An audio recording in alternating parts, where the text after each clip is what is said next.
ये एक घर तो था, लेकिन भूतिया घर बन जाने के कारण लोग उसके नाम से ही डरने लगे थे। यदि कोई भूला भटका आदमी इसमें आकर ठहर जाता तो उसका क्या हाल होता, ये तो वही जानता था। वहां आस-पास रहने वाले लोगों को उस घर से सिर्फ चीखें सुनाई देती थी। धीरे धीरे उस घर का ये हाल हो गया था, अब कोई उसमें भूल कर भी आकर नहीं ठहरता। अब उस घर में सिर्फ एक चौकीदार रह गया था। उस घर में जाना तो दूर की बात, लोग उस घर के नाम से भी डरने लगे थे। सब लोग यही सोचते थे, ये घर तो भूतिया है, फिर चौकीदार इस घर में कैसे रह लेता है? क्या उसे भूतों से डर नहीं लगता? जबकि लोगों को तो उस घर के पास से भी गुजरने से पसीना छूटता था, और पसीना छूटे भी क्यों ना, भूत का नाम ही ऐसा होता है।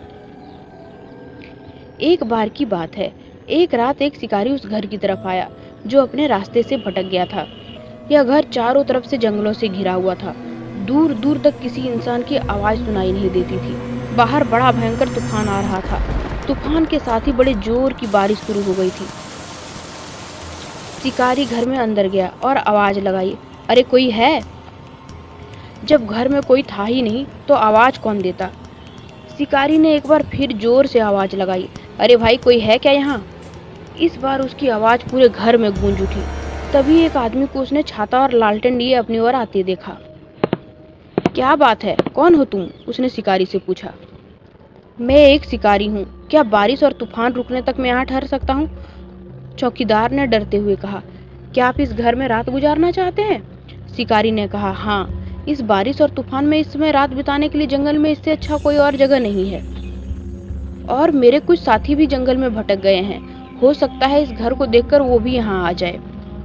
चौकीदार ने कहा, साहब ये तो एक भूतिया घर है, क्या आपको नहीं पता? शिकारी ने कहा, बाबा ये तुम कैसी बहकी बहकी बातें कर रहे हो? विज्ञान के युग में ऐसी बातें पर कैसे यकीन कर सकते हो तुम?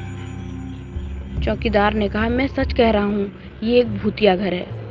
फिर शिकारी ने कहा, होगा, तुम जाकर हमारे लिए चाय का इंतजाम करो, इस घर में रहने वाले भूतों को मैं देख लूंगा। चौकीदार ने गहरी नजरों से शिकारी को देखा और चला गया। थोड़ी देर बाद वह चाय लेकर आया। फिर चौकीदार ने शिकारी से पूछा, लगता है साहब आप जंगल में पहली बार आए हैं? हाँ, आपने ठीक पहचाना। क्या मैं आपका नाम जान सकता हूँ? चौकीदार बोला। शिकारी बोला, मेरा नाम कुंवर राणा है। अच्छा, तो आप राजा जी के बेटे हैं? हाँ बाबा, कभी हम लोग राजा थे, अब तो केवल नाम ही रह गया है। अब कौन राजा और कौन प्रजा? फिर शिकारी उस कमरे से दूसरे कमरे में चला गया और वहां जाकर टहलने लगा। टहलते हुए वहां की रखी हर चीज को वो बड़े ध्यान से देख रहा था। कुछ चीजें तो उसे जानी पहचानी लग रही थी, मानो वो उस चीज को पहले ही देख चुका था। चौकीदार ने बाहर से आवाज लगाते हुए कहा, साहब आपको कुछ चाहिए तो मुझे आवाज दे देना, मैं बाहर ही हूँ। शिकारी बोला, ठीक है। इतने में शिकारी को कुछ आहट महसूस हुई, किसी के होने का एहसास। फिर अचानक पायल की छन छन की आवाज होने लगी। शिकारी सोच में पड़ गया, यहाँ तो कोई नहीं है, फिर ये पायल की आवाज। शिकारी उस आवाज के पीछे चलने लगा। फिर अचानक आवाज बंद हो गई। शिकारी ने देखा उसके सामने एक सुंदर लड़की खड़ी थी। शिकारी ने पूछा, कौन हो तुम? लड़की ने कहा, मुझे तुम्हारा ही इंतजार था। मेरा इंतजार? हाँ, तुम्हारा ही इंतजार। अब मेरा बदला पूरा होगा। कैसा बदला? इतना कहकर लड़की गायब हो गई। शिकारी के डर से पसीने छूटने लगे और वो चौकीदार से बोला, बाबा वो लड़की कौन थी? चौकीदार बोला, साहब वो मेरी बेटी सुमन है। शिकारी चौंक गया, क्या बाबा, तुम्हारी बेटी? लेकिन वो एकदम से कहाँ चली गई? चौकीदार, साहब वो चली नहीं गई, वो अदृश्य हो गई। शिकारी बोला, ये सब क्या हो रहा है? मेरी तो कुछ समझ में नहीं आ रहा है, बाबा आप मुझे विस्तार से बताइए। चौकीदार रोते हुए, साहब दुर्भाग्य से वो मेरी बेटी है जो अब जिंदा नहीं है। उसे आपके बड़े भाई से प्रेम हो गया था, तब आप बहुत छोटे थे, लेकिन जब आपके पिताजी को ये बात पता चली तो राजा जी ने मेरी बेटी को फांसी की सजा दे दी। उसका शरीर तो खत्म हो गया, लेकिन उसकी आत्मा बदले की आग में जल उठी और वो एक भयानक प्रेत बनकर लौटी और एक एक करके सबको मार डाला। आपको राजा पहले ही पढ़ाई के लिए बाहर भेज चुके थे, लेकिन सबको मारने के बाद उसका गुस्सा शांत नहीं हुआ। उसे आपका ही इंतजार था, अब वो आपको मारकर ही अपना बदला पूरा करना चाहती है। चौकीदार वहां से उठकर बाहर चला गया। तभी शिकारी को तहखाने में किसी के रोने की आवाज आने लगी। वो डरते डरते तहखाने की ओर चला। जैसे ही वो तहखाने के अंदर गया, एक डरावनी आवाज आई, आओ छोटे कुंवर, मुझे तुम्हारा ही इंतजार था। वो बहुत ही डरावना दृश्य था। बिखरे बाल, लाल लाल बड़ी बड़ी जिंदा निगल जाने वाली आंखें, भयानक चेहरा और अपना मकसद पूरा होने की वो अहंकारी हंसी। और वो कह रही थी, आज तुम्हें मुझसे कोई नहीं बचा सकता। शिकारी भागना चाहता था, लेकिन तहखाने का दरवाजा बंद हो गया।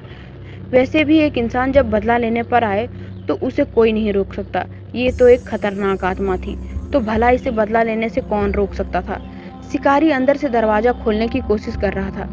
शिकारी की आवाज़ सुनकर चौकीदार भी आ गया, लेकिन चौकीदार अंदर नहीं जा पा रहा था क्योंकि दरवाजा उस चुड़ैल ने बंद कर दिया था। तो जब तक वो बदला पूरा नहीं कर लेती, दरवाजा कहाँ खुलने वाला था।